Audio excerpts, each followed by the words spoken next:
Hola, ¿cómo están? Espero que muy bien. Mi nombre es Gabriela Turk y en este caso les vengo a traer una microclase sobre poxvirus. A lo largo de esta clase trataremos de reconocer a miembros de la familia Poxviridae como potenciales causantes de enfermedad en humanos, comprender la relevancia relativa que los poxvirus han tenido en el pasado, la que tienen en el presente y el potencial riesgo que acarrean en posibles eventos zoonóticos futuros, conocer su estructura, su estrategia de replicación y por último conocer los mecanismos patogénicos involucrados en el desarrollo de la enfermedad. ¿Por qué nos interesan los poxvirus en medicina como futuros médicos? Bien, primero tenemos que entender que la familia Poxviridae es una familia muy grande de virus que infecta, que incluye a muchas especies virales que infectan desde invertebrados hasta una gran variedad de vertebrados, incluyendo los hombres. Dentro de las especies virales que infectan humanos, en primer lugar podemos nombrar al virus de la viruela, que tal vez es la especie más famosa. Las infecciones por el virus viruela tenían, vamos a hablar en pasado, una altísima tasa de mortalidad que llegaba al 30% en promedio.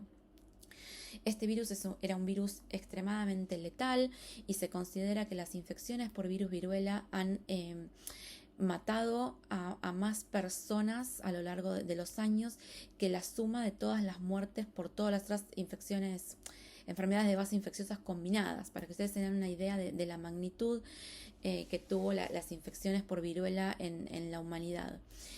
Gracias primero a intervenciones precarias de inmunizaciones que se iniciaron ya en el siglo XVIII y luego a las campañas de vacunación formal, la Organización Mundial de la Salud declaró a la viruela erradicada en el año 1980. Actualmente existen stocks virales guardados bajo estrictas normas de biocustodia, aunque siempre existe el temor latente de que sean utilizadas como armas biológicas en el contexto de ataques bioterroristas. En segunda instancia podemos nombrar al virus de la viruela símica o monkeypox, como nos referiremos a él en el resto de la clase, y este virus ha tomado particular relevancia este año, en el año 2022, ya que un brote que se inició en algunos países de África fue alcanzando otros países y fue tomando tal magnitud que la Organización Mundial de la Salud declaró justamente la emergencia sanitaria. Y nos referiremos a este virus más adelante en esta clase. Y por último podemos nombrar también al virus del molusco contagioso, que si bien tiene una carga de morbimortalidad bastante baja, sí es una frecuente causa de consulta en los servicios de dermatología pediátrica y de ahí su relevancia. Bien, como ya nos vamos centrando un poco más en tema y como fuimos adelantando antes, entonces la familia Poxviridae es una familia muy grande que incluye muchas especies virales, que en principio se puede dividir en dos subfamilias. ¿Sí? Por un lado tenemos una subfamilia que agrupa aquellas especies virales que infectan invertebrados y otra subfamilia de poxvirus que agrupa aquellas especies que infectan vertebrados. Esta subfamilia se puede dividir en más de 10 géneros.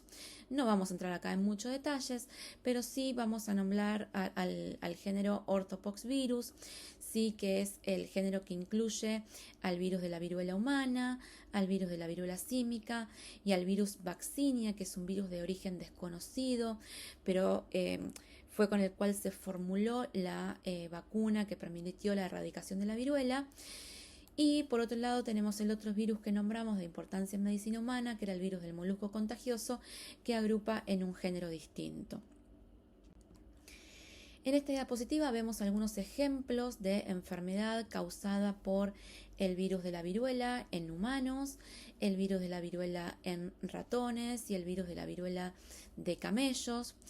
Como vemos en la tabla y de vuelta sin entrar mucho detalle acá, pero sí lo que quiero remarcar es que algunos miembros de la familia Poxviridae muestran una especificidad de especie estricta, como el virus de la viruela y el virus del molusco contagioso, que infectan humanos únicamente, mientras que existen otros poxvirus que circulan tanto en un reservorio animal y que además pueden generar brotes zoonóticos en otras especies, ¿sí? Y acá debemos mencionar el monkeypox, que posee como reservorio animal los roedores y las ardillas, y que eventualmente puede circular en monos y humanos. Y de aquí es como donde ya empezamos a entender la vigilancia que es necesaria de la circulación a nivel tanto en la naturaleza como en los humanos de los poxvirus para monitorear posibles brotes zoonóticos. Bien, comencemos ahora con la estructura viral y la replicación de los poxvirus. De todos los virus que infectan animales, los poxvirus son tal vez los virus más grandes y los que tienen una estructura más compleja. Son virus envueltos que presentan una envoltura lipídica, son grandes, como ya hemos dicho, entre 220 y 550 nanómetros, poseen una simetría compleja, de hecho se dice que, van a leer que su cápside es pleomórfica. Poseen un genoma dentro de esta cápside que está constituido por una molécula de ADN doble cadena lineal de unos 130 a 300 kilopares de bases y que codifica dentro de este gran genoma a unos aproximadamente 200 genes según la especie. El ciclo de replicación de los poxvirus, como me estoy adelantando una diapositiva, pero lo vamos a mencionar ahora, a pesar de ser un virus con genoma ADN, su ciclo de replicación ocurre de manera completa en el citoplasma, es decir, que este virus, a pesar de ser un virus ADN nuevamente, no ingresa al núcleo celular. Y de aquí es que ya nos vamos imaginando que entre estos 200 genes que están codificados en el genoma viral, hay varios que codifican para las propias proteínas virales involucradas en la síntesis de ARN y también para la replicación de su genoma, y así independizarse o lograr un ciclo de replicación independiente de la maquinaria celular presente en el núcleo.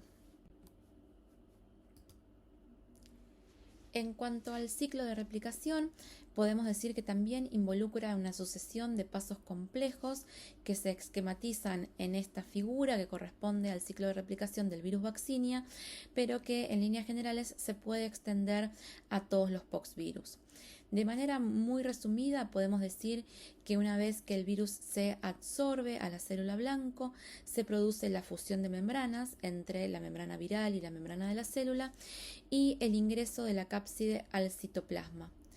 No está del todo claro qué moléculas actúan como receptores virales, seguramente más de una, para disparar este proceso y así iniciar el ciclo de replicación, pero sí sabemos que residuos glicosaminoglicanos presentes en el glicocálix celular son necesarios para iniciar este proceso.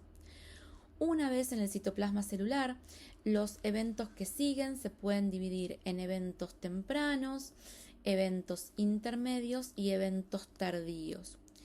Los eventos tempranos involucran la expresión justamente de genes tempranos que están involucrados en la modulación del metabolismo celular, la inhibición de la apoptosis, el bloqueo de señales antivirales, mientras que los eventos intermedios están caracterizados justamente por la expresión de genes intermedios, cuyas proteínas están enfocadas en la replicación del genoma viral, y por último los tardíos involucrados en la morfogénesis de la progenie.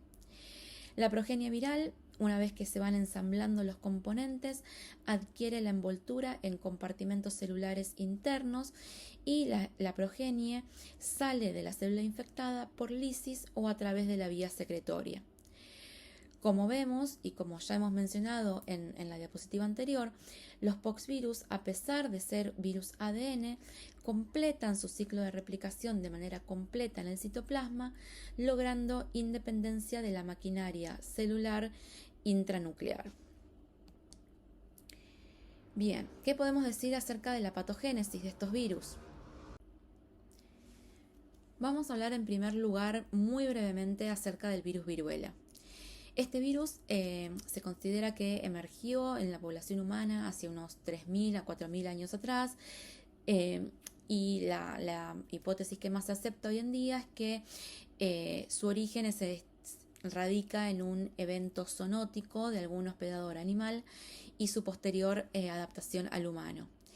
La viruela se considera una de las enfermedades infecciosas más devastadoras que ha enfrentado la humanidad, y la diseminación de este virus en las distintas poblaciones humanas se ha linkeado al desarrollo progresivo del contacto entre distintas poblaciones, a las guerras y las conquistas y al aumento paulatino de la densidad poblacional entre los humanos, con lo cual muchas veces en la bibliografía los autores se refieren a la viruela como una enfermedad de la civilización.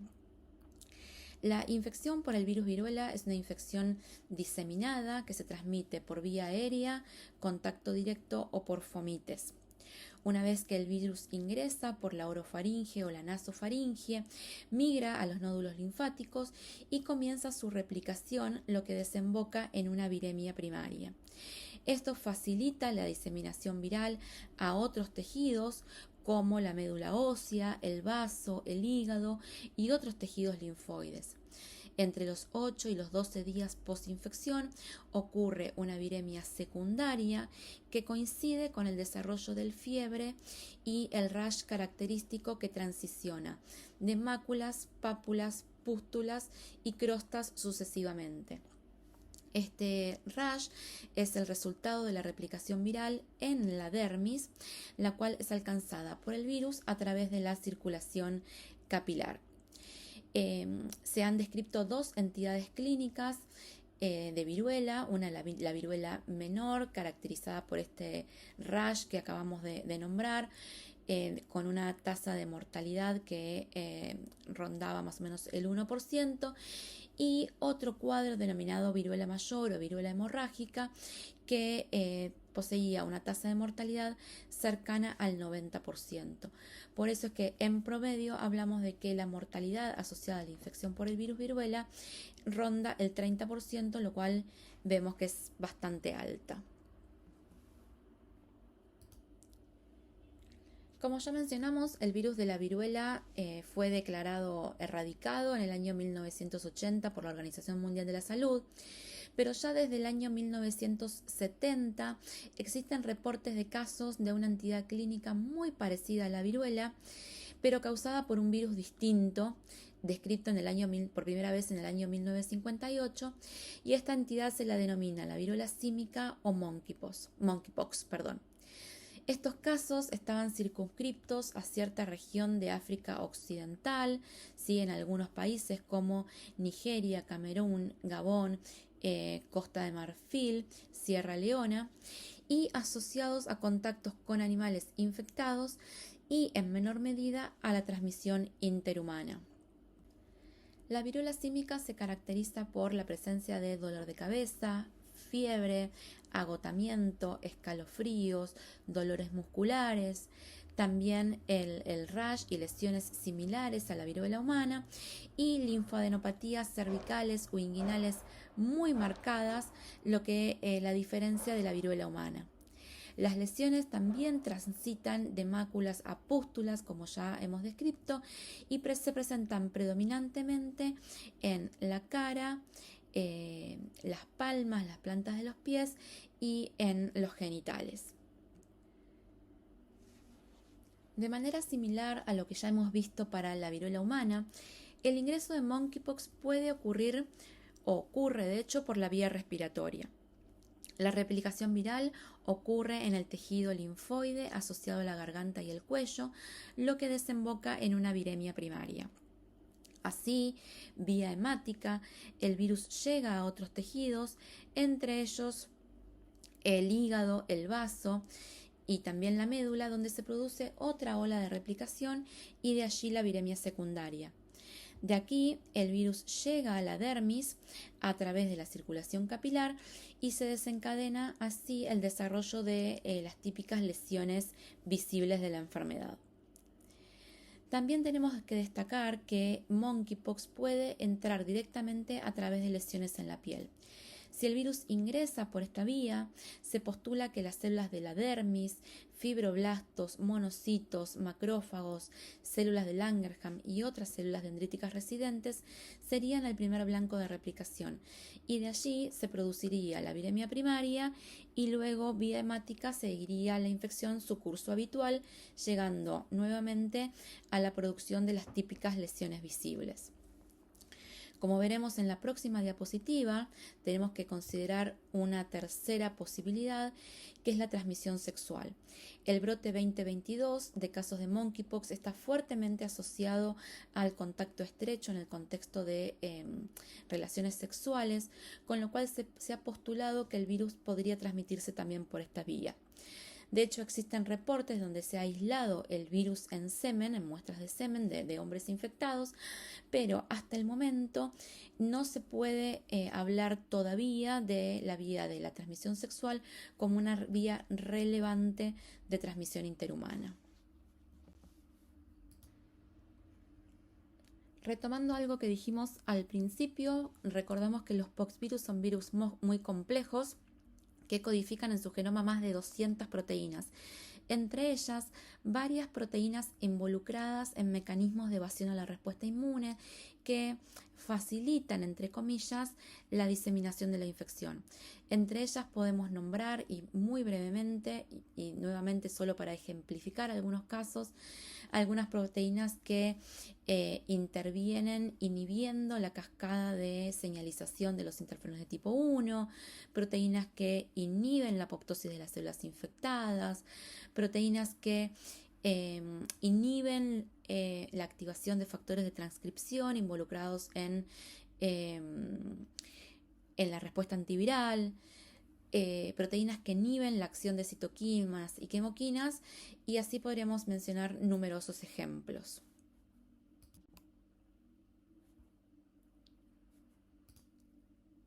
¿Por qué monkeypox tomó tanta relevancia este año? Porque desde mayo del 2022 hasta el momento ha habido un aumento significativo de casos en todo el mundo.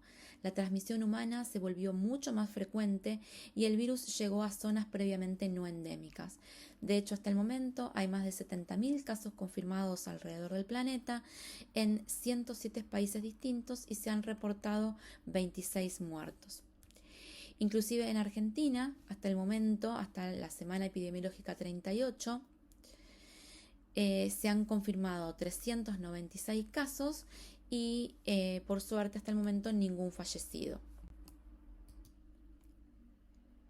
Más allá de las características generales de la presentación clínica de monkeypox, el brote 2022 tiene ciertas características particulares, como que el 98% de los casos reportados son hombres que tienen sexo con hombres, el 95% de las transmisiones documentadas se asocian a contacto estrecho en el contexto de relaciones sexuales, por lo cual estamos hablando que la principal vía de transmisión se da por contacto cercano y directo con otra persona con lesiones y involucra el contacto piel con piel, mucosa con mucosa o piel con mucosa. ¿Cuáles son las posibles causas de este brote 2022?